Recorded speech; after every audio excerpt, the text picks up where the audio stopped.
नमस्कार दोस्तों, स्वागत है आप सभी का हमारे YouTube चैनल में। फ्रेंड्स, आज के इस वीडियो में हम लोग बड़ा ही इंपॉर्टेंट टॉपिक पर चर्चा करने वाले हैं।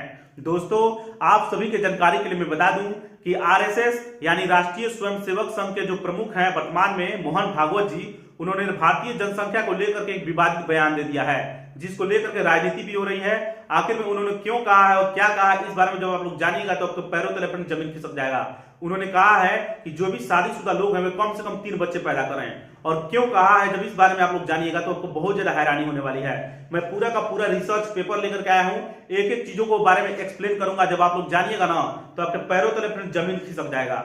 मैंने इस रिसर्च पेपर का टाइटल रखा है फ्रेंड्स कि इस खतरे के चलते मोहन भागवत ने 3 बच्चा पैदा करने को कहा है। आखिर में वो कौन खतरा है, तो आगे आप लोग जानिएगा।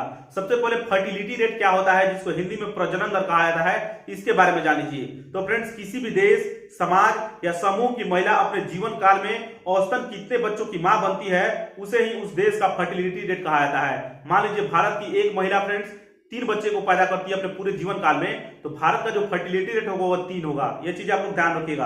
आप सबको पता होगा फ्रेंड्स कि जनसंख्या जो बढ़ती है वो चक्रवृद्धि ब्याज की तरह बढ़ती है। ध्यान रखिए, चक्रवृद्धि दर के हिसाब से बढ़ती है, यानी 1 के 2, 2 के 2 होंगे, ध्यान रखिएगा, और वो 2 के 2 आगे की तरफ बढ़ेंगे। तो ये चीजें आप लोगों को पता होनी चाहिए, यानी आगे चलकर बच्चों के भी बच्चे होते हैं। ये चीजें आप लोग याद रखिएगा। और इस तरह से अगर प्रजनन दर 2.1 है तो आने वाले समय में उसकी मौजूदा आबादी नई आबादी से रिप्लेस हो जाएगी।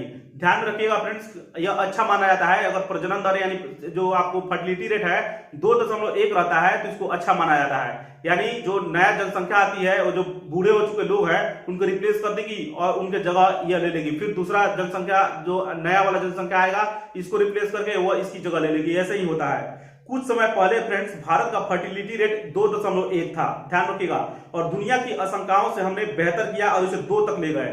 यानी कहने का मतलब मैंने घटाया, लेकिन अब ज्यादा घटाया जाएगा ना तो जनसंख्या भी घटेगी और साथ ही साथ जो कामकाज के जो लोग हैं, मतलब बुढ़ापा ज्यादा बढ़ेगा, जनसंख्या का उम्र जो है बढ़ते चला जाएगा। ज्यादातर जनसंख्या जो है ज्यादा उम्र का होगा। ये चीजें आप लोग याद रखिएगा। लेकिन और नीचे जाकर खतरनाक हो सकता है, इसी को लेकर के मोहन भागवत ने कहा ये खतरा हो सकता है फ्रेंड्स।